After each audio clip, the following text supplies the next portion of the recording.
Hello, my name is You Wanna Know, and I will be your guide as we open our first investigation into the lives, families, and communities of African Americans whose stories have been scattered across history. This investigation is presented by the Black Ancestry Network Group. The Black Ancestry Network Group exists to help preserve African American history, reconstruct broken family lines, and make historical and genealogical research more accessible to the descendants of the people whose lives appear within these records. You can learn more about the Black Ancestry Network Group by visiting theblackancestry.networkgroup.com. At the BANG website, researchers can also access the HARP Investigator app. HARP stands for Historical Ancestry Reconstruction Project.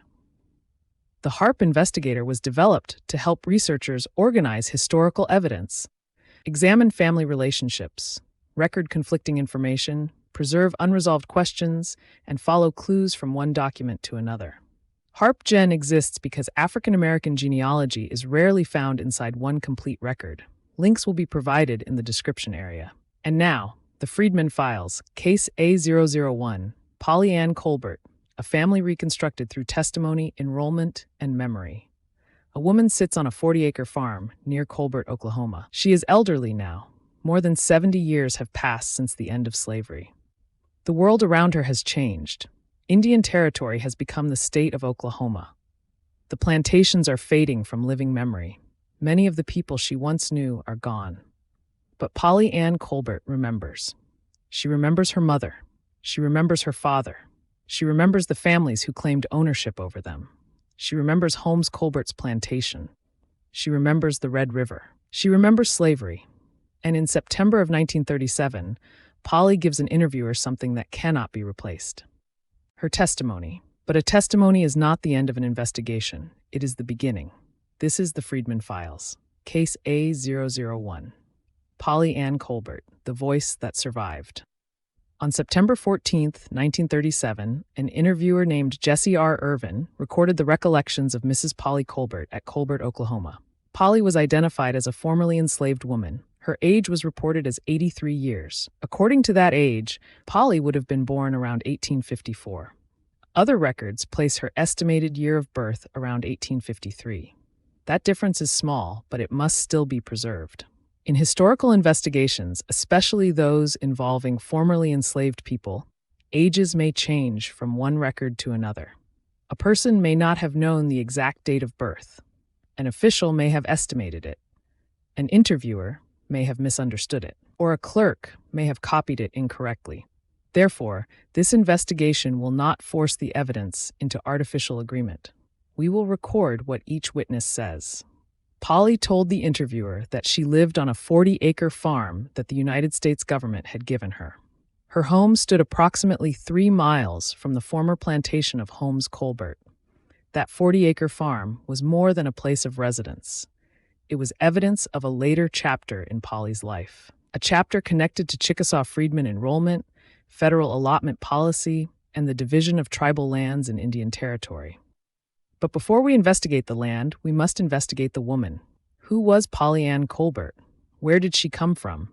And who belonged to her family? So what's evidence status? Confirmed testimony. Polly was interviewed at Colbert, Oklahoma on September 14, 1937. Confirmed testimony. She stated that she lived on 40 acres given to her by the government. Confirmed testimony. She placed that land near the former plantation of Holmes Colbert. Unresolved question. Can Polly's exact 40-acre allotment be identified on an original allotment map? Future research lead. Locate the patent, allotment certificate, legal land description, and later deed history connected to Polly's property. Next, before the Colbert name. Polly's story does not begin with the surname Colbert. It begins with 2 enslaved people, her father, Tony, and her mother, Liza. Polly stated that her mother, Liza, was owned by members of the Colbert family. Her father, Tony, was owned by members of the Love family. These 2 names, Colbert and Love, are essential to the investigation. They were prominent families in the Chickasaw and Choctaw world of Indian Territory. They were also families who participated in African slavery. According to Polly, Holmes Colbert and Betsy Love were married. Polly explained that Tony and Liza were given to the newly married couple. In her account, the couple received her parents from their fathers as a wedding gift. This statement is one of the most important pieces of evidence in the entire case. It identifies Polly's parents. It identifies the two slave-holding families connected to them, and it describes a transfer of ownership that may have moved Tony and Liza into the same household. That transfer may also explain how their children came to live on Holmes and Betsy Colbert's plantation. This is where the investigation must proceed carefully. In one account, Holmes and Betsy are described as both being of mixed native ancestry. Polly remembered that they had been educated away from home. She also remembered children born into their household. These details help reconstruct the social world in which Polly was raised, but they do not yet identify every member of Polly's family. For that, we must continue following the people named in her testimony and in later federal records. The parental household: father, Tony, also recorded as Tony in some references. Associated slaveholding family: the Love family. The Love family. Mother, Liza. Associated slaveholding family: the Colbert family. Later household: Holmes Colbert and Betsy Love Colbert. Daughter, Polly Ann, later known as Polly Ann Colbert. Known or reported sibling, Cheney. Other people appearing within Polly's remembered community include names such as Shed, Liege, Lizzie, and Susie. Their exact relationships to Polly have not all been established. They may have been siblings, extended relatives, plantation associates, or members of neighboring households. Their names must be preserved. A single unfamiliar name may later become the connection another researcher needs. Evidence status: confirmed testimony. Polly named her mother as Liza. Confirmed testimony. Polly named her father as Tony. Confirmed testimony. Liza was connected to the Colbert family. Confirmed testimony. Tony was connected to the Love family. Confirmed testimony. Polly said Tony and Liza were transferred to Holmes and Betsy Colbert at the time of the couple's marriage. Supporting evidence: federal enrollment material identifies Polly's parents as Tony Prince and Liza Prince. Possible interpretation: the surname Prince may have been used by Tony, Liza, or their descendants after slavery, although its origin has not yet been fully explained. Unresolved question: where did the surname Prince come from? Future research lead: search Chickasaw Nation records, tribal census material, post-war labor records, marriage records, and freedmen enrollment testimony for Tony Prince and Liza Prince. Next, born into Indian Territory. Polly stated that she was born near Tishomingo. Tishomingo was an important political center within the Chickasaw Nation. Later, Polly lived farther south in the Red River region. The Red River was not merely a geographic landmark. It was a corridor of plantations, farms, native settlements, black communities, military activity, and forced labor. The Colbert and Love families had deep connections throughout this region. Other formerly enslaved people also remembered the Love family living along the Red River, below Fort Washita. One testimony describes members of the Love family settled throughout the area. This does not prove that every person enslaved by a Love family member was related, but it establishes a shared geographic and social network. Polly's father belonged to that network. Her mother belonged to the Colbert network. Their union connected two enslaved communities, and their children carried those connections forward. This is why the investigation cannot focus only on Polly as an isolated individual. To understand Polly, we must reconstruct the people around her: parents, siblings, spouses, children, former owners, neighbors, witnesses, and descendants. Genealogy is often presented as a straight line. But the lives of enslaved people rarely survive in straight lines. They survive in fragments: a name in an interview, a relationship on an enrollment card, a child listed in a household, a deceased parent mentioned during testimony, a land record, a death certificate, a family story. Each fragment must be placed beside the others. Next, Holmes and Betsy Colbert. Polly referred to Holmes Colbert as her master. She remembered living on his plantation. She also referred to Betsy, or Betty Love, who became Holmes Colbert's wife. The records and recollections surrounding Betsy require caution. Several women associated with the Colbert and Eastman families have similar or connected names. One research theory has suggested that a woman named Aggie may have been given to Betsy when Betsy married Charles Eastman. That question belongs to a separate, secondary investigation. It must not be merged into Polly's family without evidence. For Polly's case, The primary issue is more direct. Polly connected her parents to Holmes and Betsy Colbert. She connected herself to their plantation. And her later enrollment records continued to identify Betsy Colbert as a former owner. That continuity matters. A memory recorded in 1937 appears to correspond with information preserved in earlier federal enrollment records. This does not mean every detail is automatically proven, but it gives the investigation two independent record groups to compare. The WPA narrative preserves Polly's memory. The Dawes enrollment process preserves information given during the allotment era. Together, they provide a stronger foundation than either record would provide alone. Evidence status. Confirmed testimony. Polly lived on Holmes Colbert's plantation. Confirmed federal record. Betsy Colbert was identified as Polly's former owner. Supporting alignment. The WPA narrative and enrollment information both connect Polly to the Colbert household. Unresolved question. What legal or estate records identify the enslaved people held by Holmes and Betsy Colbert before 1865? Future research lead. Search probate files, estate inventories, marriage settlements, bills of sale, Chickasaw court records, and Colbert family papers. Next, freedom, marriage, and the Colbert surname. Polly stated that she married a man who had belonged to a cousin of Holmes Colbert. She said the man's name was Colbert. According to Polly, she and her husband had 9 children. She also reported 7 grandchildren. By the time of the 1937 interview, her husband had been dead for many years. The identity of this husband presents one of the central difficulties in the case. Some reconstructed family information identifies Polly's spouse as Joe Colbert. Other references use the name Jody Colbert. Federal testimony connected to Polly's children also refers to a deceased John Colbert. Another record indicates that Polly was the wife of Sam Pendleton by approximately 1902. These names cannot simply be treated as one person: Joe, Jody, John, and Sam Pendleton. They may represent name variations. They may represent different husbands. One may have been a formal name and another a nickname. A clerk may have entered the wrong name. Or Polly may have married more than once. The evidence must remain separated until original documents resolve the question.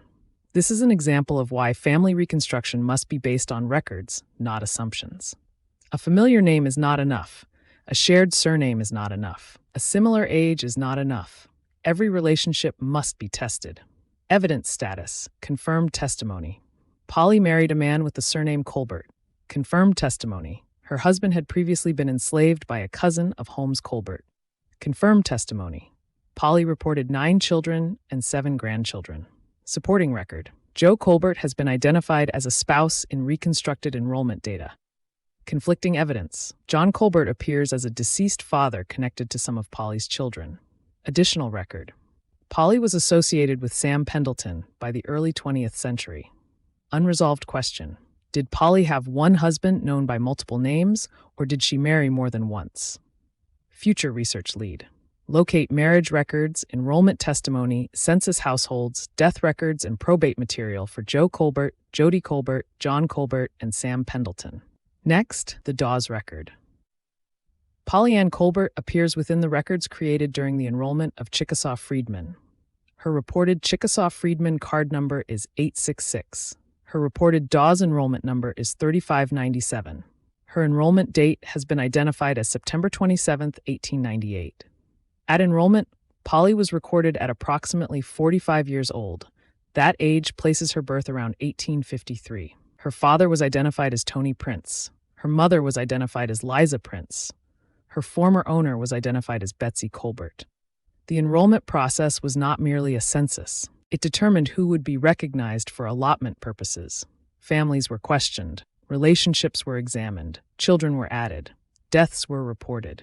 Names were altered, corrected, crossed out, or supplemented. Application jackets sometimes contain far more information than the final enrollment card. This means that card number 866 is not the entire file. It is the doorway into the file. The complete application jacket may contain testimony, correspondence, affidavits, birth information, death notices, objections, and explanations of family relationships. Those pages may resolve several of the conflicts now surrounding Polly's children and husbands.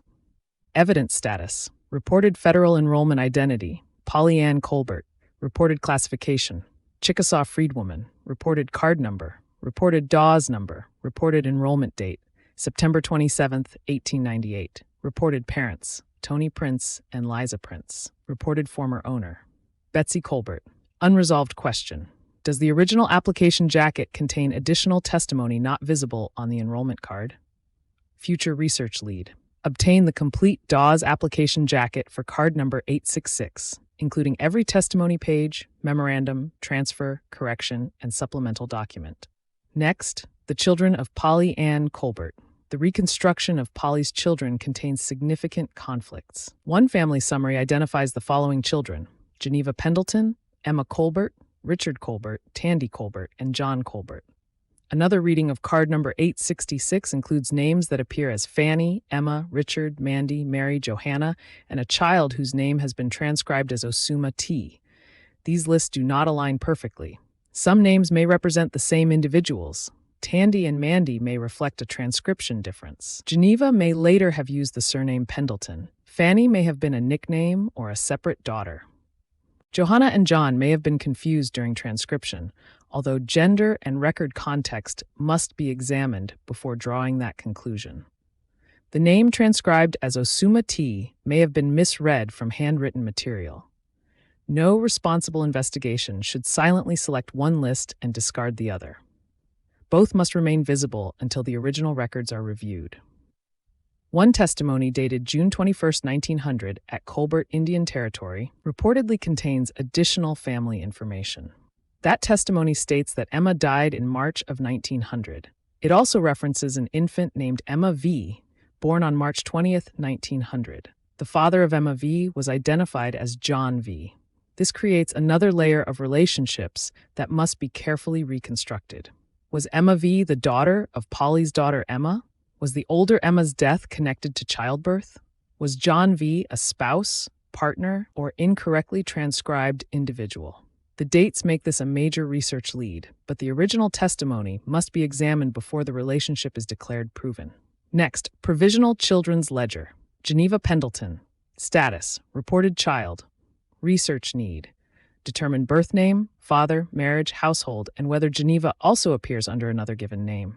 Emma Colbert. Status: reported child. Possible death in March 1900.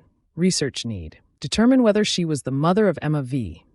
Richard Colbert. Status: appears consistently enough to be treated as a strong lead. Research need: trace him through census, enrollment, land, marriage, and death records. Tandy Colbert. Status: reported child. Possible conflict with the name Mandy. Research need: compare the original handwriting and family testimony. John Colbert. Status: reported child in one reconstruction. Research need: determine whether this person is distinct from the deceased John Colbert named as a father. Fanny, or Fanny Pendleton. Status: appears in one reading of the enrollment material. Research need: determine whether Fanny and Geneva were the same woman or separate daughters. Mandy. Status: appears in one transcription. Research need: determine whether Mandy was Tandy, a separate daughter, or a clerical error. Mary. Status: appears in one transcription. Research need: identify her later surname and household. Johanna. Status: appears in one transcription. Research need: determine whether the name was correctly read. Osuma T. Status: uncertain transcription. Research need: review the original card image and testimony page at high resolution. Evidence status: confirmed testimony. Polly reported 9 children. Current problem: no single reconstructed list presently establishes all 9 children without conflict. Major evidence conflict: several names differ between family summaries and transcriptions of card number 866. Future research lead: build a child-by-child evidence table showing each name, age, parent, enrollment status, spouse, later surname, and source. Next, Emma, Emma V, and the March 1900 mystery. Among the strongest specific clues in Polly's family record is the reported death of Emma in March 1900. The same body of testimony reportedly identifies Emma V as born on March 20, 1900. The closeness of those events requires attention. One possible explanation is that Emma died shortly after giving birth to Emma V, but that is only a possibility. It is not yet a confirmed conclusion. The record must answer several questions. Who was the deceased Emma? Was she Polly's daughter? Who gave the testimony? Was Emma V entered as Polly's child, grandchild, or another relative? Was John V. the child's father? Does Emma V. appear in later census or enrollment records? Did she survive infancy? Was she raised in Polly's household? A single birth or death certificate could transform this entire branch of the investigation. So could a cemetery record, a family Bible, a funeral notice, or the testimony of a descendant? This is why unresolved details must be preserved rather than removed from the story. The uncertainty itself identifies the next place to search. Research assignment. Locate every record for Emma Colbert between 1898 and 1901. Locate Emma V. in census, Dawes, school, marriage, and death records. Search for John V. under spelling variants. Review whether V was a surname, nickname, phonetic spelling, or transcription error. Next, the 40-acre allotment. Polly told the WPA interviewer that she lived on a 40-acre farm given to her by the government. This statement corresponds with the history of Chickasaw and Choctaw Freedmen allotments. The allotment process divided communally held lands into individual parcels. For freedmen, the allotments were generally smaller than those received by citizens by blood. Polly's 40-acre farm therefore places her life within a major transformation of Indian territory. She had once lived on land controlled by Holmes Colbert. Later, she lived on land issued in her own name. But receiving an allotment did not guarantee that the land remained in the family. Across Oklahoma, Black and Native allotment holders faced taxation, fraud, guardianship abuse, forced sales, predatory contracts, and legal disputes. Therefore, identifying Polly's allotment is only the beginning. The investigation must also determine what happened to the land. Did Polly retain it until her death? Was it sold? Was it inherited by her children? Was it leased? Was oil or another resource discovered nearby? Was the title challenged? Do descendants still live near the property? Land records may reveal family relationships that do not appear anywhere else. Heirs are named in probate cases. Spouses appear on deeds. Children appear in succession records. Neighbors may turn out to be relatives. The land itself may become a map of the family. Evidence status. Confirmed testimony. Polly lived on a 40-acre government allotment. Supporting historical context. Chickasaw Freedmen received allotments during the Dawes era. Unresolved question. What was the legal description of Polly's allotment? Unresolved question. Who inherited or purchased the property? Future research lead. Trace the parcel from the original allotment patent through every later deed, probate action, mortgage, lease, and transfer. Next, the Aggie Sampson and Eastman question. The broader investigation has identified another formerly enslaved woman named Aggie, or A.G. Sampson. Aggie is connected to the Eastman, Sampson, Stevenson, Anderson, and Williams families. She has been identified as the mother of Vinnie Eastman, later Vinnie Williams. She has also been identified as the mother of Mary Sampson, also known as Mary Stevenson or Marietta Stevenson.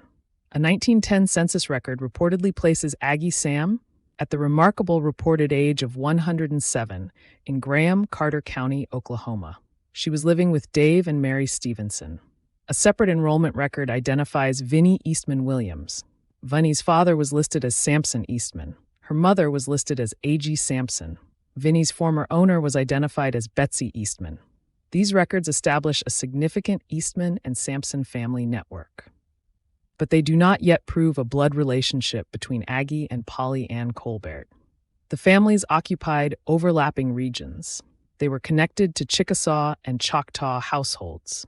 They may have lived near one another. They may have been transferred through marriage. They may have shared owners or extended kin.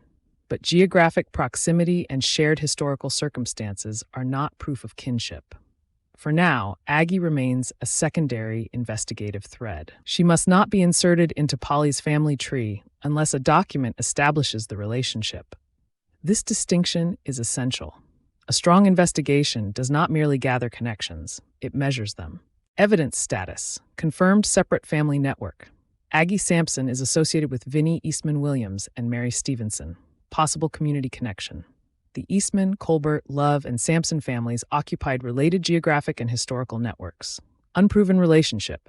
No current evidence establishes Aggie as Polly's mother, sister, aunt, or other blood relative. Future research lead.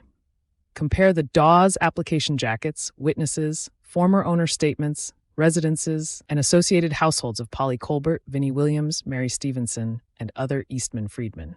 Next, the Colbert, Love, Prince, and Eastman network.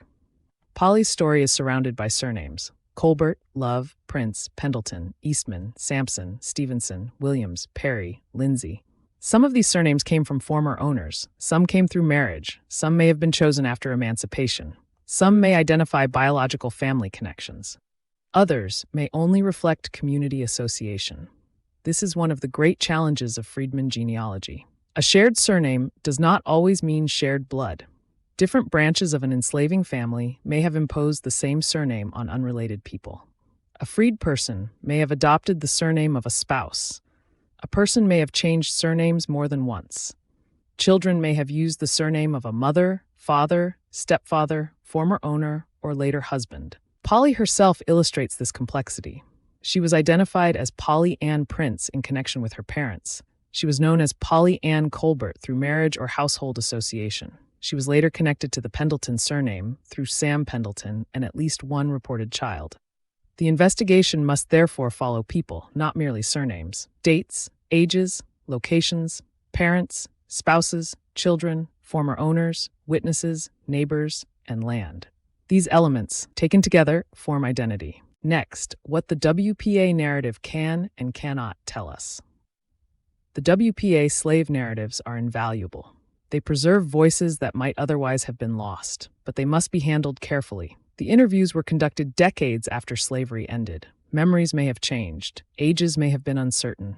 Interviewers sometimes rewrote speech into exaggerated dialect. Questions may have guided the answers. Some interviewers omitted details. Others may have misunderstood names or places. This does not make Polly's testimony worthless.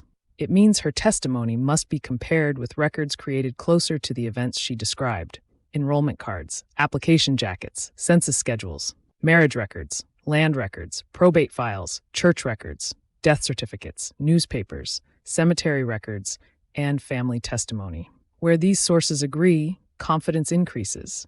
Where they conflict, the conflict becomes part of the investigation.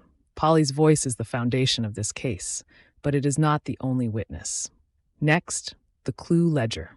At this stage, the investigation has established several major clues. Clue number 1, Polly's parents were Tony and Liza. Clue number 2, Tony was connected to the Love family. Clue number 3, Liza was connected to the Colbert family. Clue number 4, Tony and Liza were transferred into the household of Holmes and Betsy Colbert. Clue number 5, Polly was born near Tishomingo and later lived in the Red River region. Clue number 6, Polly married a man with the surname Colbert. Clue number 7, she reported 9 children and 7 grandchildren. Clue number 8, Polly was enrolled as a Chickasaw Freedwoman. Clue number 9, her reported enrollment card number was 866. Clue number 10, her reported Dawes number was 3597. Clue number 11, federal enrollment information identified Tony Prince and Liza Prince as her parents. Clue number 12, Betsy Colbert was identified as her former owner. Clue number 13, Polly received a 40-acre government allotment. Clue number 14, the surviving lists of Polly's children contain unresolved differences. Clue number 15, Emma Colbert reportedly died in March 1900. Clue number 16, Emma V. was reportedly born on March 20th, 1900. Clue number 17, the names Joe, Jody, John Colbert, and Sam Pendleton require separate investigation. Clue number 18, the Aggie-Sampson Eastman network is historically connected to the same broader region, but no blood relationship to Polly has been proven. These clues form the current boundary of the case. Everything within that boundary must now be tested against original evidence. Next, questions for the descendants. Somewhere, a descendant may recognize one of these names: Geneva, Fanny, Emma, Richard, Tandy, Mandy, Mary, Johanna, John, or the child whose name has been transcribed as Osuma T.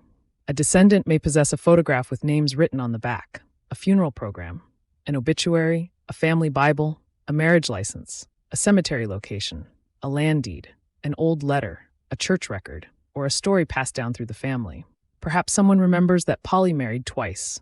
Perhaps someone knows whether Geneva and Fanny were the same woman. Perhaps someone can identify Emma V. Perhaps a family tree contains Tony and Liza under a different surname. Perhaps a descendant still knows where Polly's 40 acres were located. This investigation does not ask descendants to surrender their family history. It invites them to help preserve it. Every contribution should be documented. The source should be identified. Original records should be copied when possible. Oral history should be attributed to the person who provided it, and uncertain information should remain labeled as uncertain. That is how a family reconstruction becomes reliable. Next, open research assignments. Research Assignment 1. Obtain the complete Dawes application jacket for Chickasaw Freedmen card number 866. Research Assignment 2. Verify Polly's Dawes enrollment number and enrollment date from the original record. Research Assignment 3. Create a complete transcription of every name on Polly's enrollment card. Research Assignment 4. Identify all 9 children reported by Polly. Research Assignment 5. Determine whether Geneva Pendleton and Fanny Pendleton were the same person. Research Assignment 6. Determine whether Tandy and Mandy were one person or two. Research Assignment 7. Resolve the identity of the person transcribed as Osuma T. Research Assignment 8. Investigate Emma Colbert's reported death in March 1900. Research Assignment 9. Identify Emma V., born March 20th, 1900. Research Assignment 10. Identify John V. and determine his relationship to Emma V. Research Assignment 11. Determine whether Joe, Jody, and John Colbert represent one man or multiple men. Research Assignment 12. Determine when Polly married Sam Pendleton. Research Assignment 13. Locate Polly in every available federal and tribal census. Research Assignment 14. Identify Polly's 40-acre allotment and trace its chain of title. Research Assignment 15. Locate probate records for Polly, her spouses, and her children. Research Assignment 16. Search for Tony Prince and Liza Prince in Chickasaw and Choctaw Freedmen records. Research Assignment 17. Determine the origin of the surname Prince within Polly's parental family. Research Assignment 18. Identify Polly's sister Cheney in post-emancipation records. Research Assignment 19. Investigate Shed, Lige, Lizzie, and Susie as possible members of Polly's extended family or plantation community.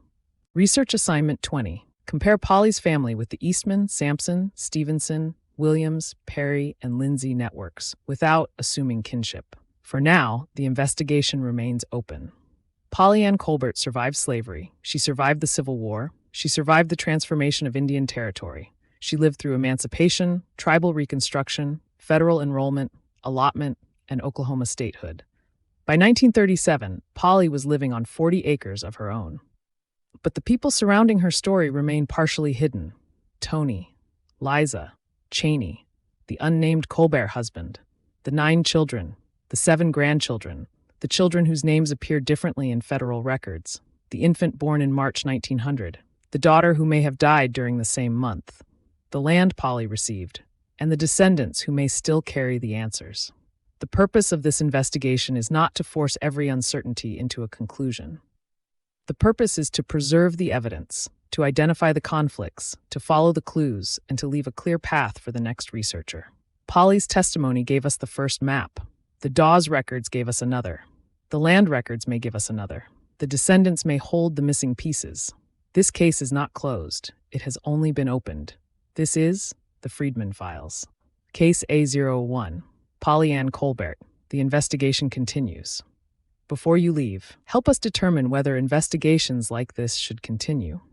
If you found value in this HARP investigation, please like and share it with your family, your research community, and anyone interested in African American genealogy and history. These investigations are presented as FAT recordings. FAT stands for Family Ancestral Tree Recordings. A FAT recording is more than a family story.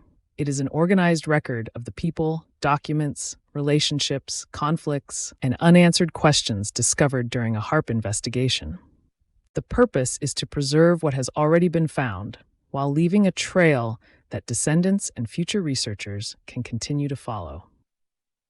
Leave a comment and tell us whether you would like to hear more HARP investigation FAT recordings. Your response helps us know that this work is reaching people and that these family histories are worth continuing to investigate, document, and share. You can also help move this case forward. Leave a suggestion concerning a person, family, location, or record that should be investigated in connection with Polly Ann Colbert. Do you recognize the names mentioned in this investigation? Do you know of a Colbert, Love, Prince, Pendleton, Eastman, Sampson, Stevenson, Williams, Perry, or Lindsay family connection that should be examined? Tell us in the comments. You may also recommend an entirely new investigation. Share the name of an Oklahoma WPA interviewee whose story should become a future HARP investigation FAT recording. Be sure to subscribe. Then click the notification bell so you will be notified whenever a new HARP investigation FAT recording is uploaded. Every like helps the recording reach another listener. Every share may place the investigation before a descendant. Every comment may provide a new direction. And every preserved clue may help restore a name, a relationship, or a family story that history left incomplete. This investigation may have begun with Polly Ann Colbert, but it doesn't have to end with her.